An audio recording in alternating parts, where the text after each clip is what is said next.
નમસ્તે દોસ્તો, આજે હું વાત કરવા જઈ રહ્યો છું વિજયને થયો શહેરની છોકરી સાથે પ્રેમ.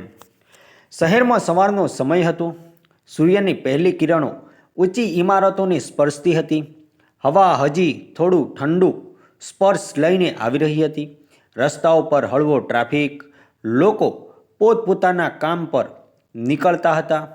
આ શહેરની વચ્ચે એક જૂના ઘરના ઉપરના માળે વિજય નામનો યુવક રહેતો હતો.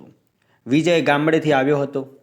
ગામમાં ખેતર, વૃક્ષો, નદી અને સાદગી ભરેલું જીવન હતું. પરંતુ રોજગારના અભાવને લીધે તે શહેરમાં આવ્યો હતો. અહીં તેણે એક નાનકડો રૂમ ભાડે લીધો. રૂમમાં એક લોખંડનો પાંજરાવાળો પંખો, એક પાટિયા પર પથારી, એક નાનું કબાટ અને બારીમાંથી દેખાતું શેરીનું દૃશ્ય. એ રૂમ વિજય માટે નવા સંસારમાં પહેલું પગલું હતું. તે રોજ સવારના 8 વાગે ઓફિસ જતો, સાંજે થાકીને પાછો આવતો. ખાવાનું પોતે બનાવતો કે નીચેની હોટલમાંથી લાવતો. શહેરમાં ભીડ હોવા છતાં તેના જીવનમાં એકાંત હતું. ફોનમાં જૂની યાદો, ગામના ફોટા અને થોડાક મિત્રો. તેના બાજુમાં જ બીજા રૂમમાં એક યુવતી રહેતી હતી, અંજલિ. કોલેજમાં અભ્યાસ કરતી. રોજ સવારે તે તૈયાર થઈને નીકળતી, હાથમાં પુસ્તકો ભરેલો થેલો, ચહેરા પર એક તાજું સ્મિત. ક્યારેક તેની આંખો વિજય સાથે મળે, હળવું સ્મિત આપી આગળ વધી જાય. એક દિવસ અંજલિએ હિંમત કરી. બપોરનો સમય હતો. વિજય રૂમમાં બેઠો ચા પી રહ્યો હતો. બારણું ખખડાયું. કોણ? હું અંજલિ, બાજુના રૂમમાંથી. હા હા, આવો. અંજલિએ અંદર આવી આસપાસ નજર કરી. સાહેબ, તમે મને કોલેજનું ટ્યુશન આપશો? ગણિતમાં થોડીક મુશ્કેલી છે. વિજય થોડું હસ્યો. હું તો નોકરી કરું છું, સમય મળવો મુશ્કેલ છે. તું કોઈ ક્લાસ જોઈ લે. અંજલિ થોડું નિરાશ થઈ ગઈ. ઓહ સારું, પણ જો ક્યારેક તને સવાલ હોય તો પૂછજે. સમય મળ્યો તો સમજાવીશ. ઠીક છે સાહેબ. એમ 6-7 મહિના વીતી ગયા. વિજય અને અંજલિ વચ્ચે માત્ર સહેજ વાતચીત થતી. સીડી પર પાણી ભરતા કે બહાર ચા લેતા. પરંતુ અંદર અંદર બંનેના દિલમાં કંઈક હળવે હળવે ઊંઘતું હતું. એક સાંજ અંજલિ બારી પાસે બેઠી હતી. બહાર વરસાદ વરસી રહ્યો હતો. પાણીની બૂંદો બારીઓ પર ટપકતી હતી. તેણે વિજયના રૂમ તરફ જોયું. પ્રકાશ ઝગમગતો હતો. અચાનક તેની અંદર કંઈક ખુદાયું. તેણે ચૂપચાપ વિજયના રૂમનું બારણું ખખડાવ્યું. વિજયે બારણું ખોલ્યું. હા, અંજલિના હાથ કંપી રહ્યા હતા. હું થોડું કહેવા આવી છું. હા, કહો. મને તમે બહુ જ ગમો છો. વિજયને પળવાર માટે શબ્દ મળ્યા નહીં.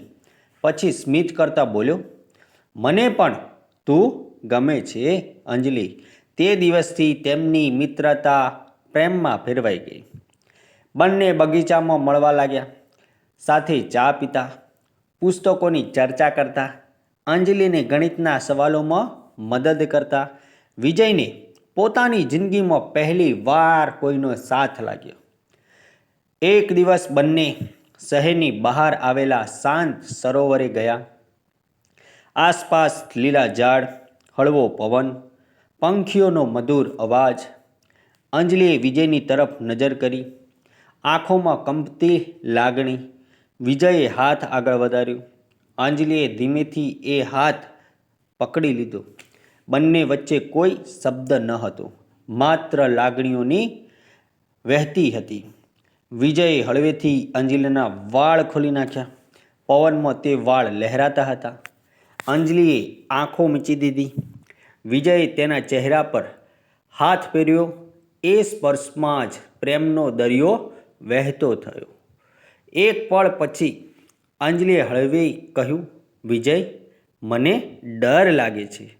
વિજયે ફૂસફૂસાવ્યું, ડરવાનું નહીં, હું તને કદી દુઃખ નહીં આપું. બંને સરોવર કિનારે બેસી રહ્યા. અંજલિનું માથું વિજયના ખભા પર હતું. તેણે હળવે વિજયનો હાથ પકડીને પોતાની આંખો સામે લાવ્યો. ચુંબન જેવું હળવું સ્પર્શ કર્યું. એમાં કોઈ વાસના ન હતી, માત્ર પ્રેમની શાંતિ હતી. તે દિવસથી તેમના સંબંધમાં એક નવો ગરમાવો આવી ગયો. શારીરિક નજીકતા નહીં, પરંતુ લાગણીની નજીકતા. વિજય અંજલિને હોમવર્કમાં મદદ કરતો. અંજલિ વિજયને જીવનની નવી આશા આપતી. સમય પસાર થતો ગયો.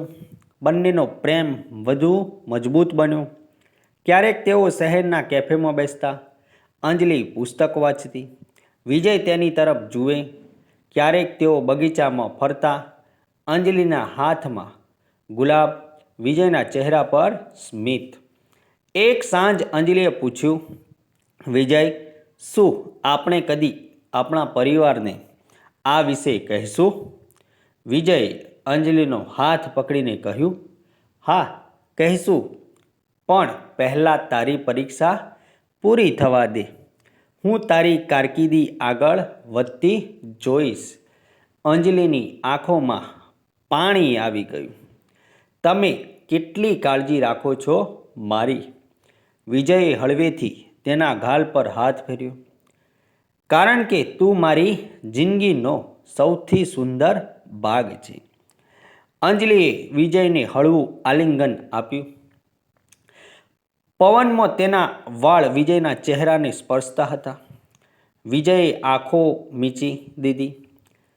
તે પળમાં સમય અટકી ગયો હતો.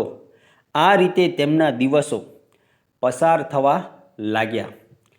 ક્યારેક હળવી મજાક, ક્યારેક ઊંડી વાતચીત, ક્યારેક શાંત પળો.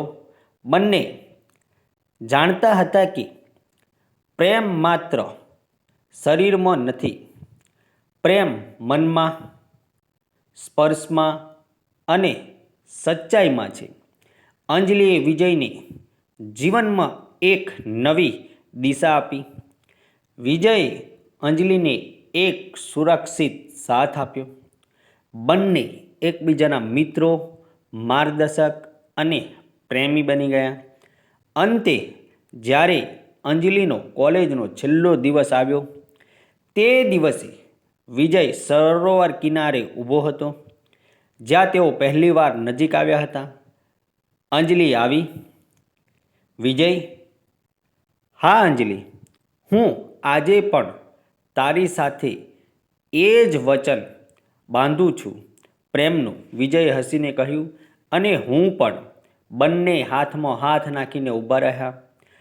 આસપાસનું સરોવર ચાંદનીમાં ઝગમગી રહ્યું હતું. પવનમાં પ્રેમના ગીત જેવી મીઠાશ હતી.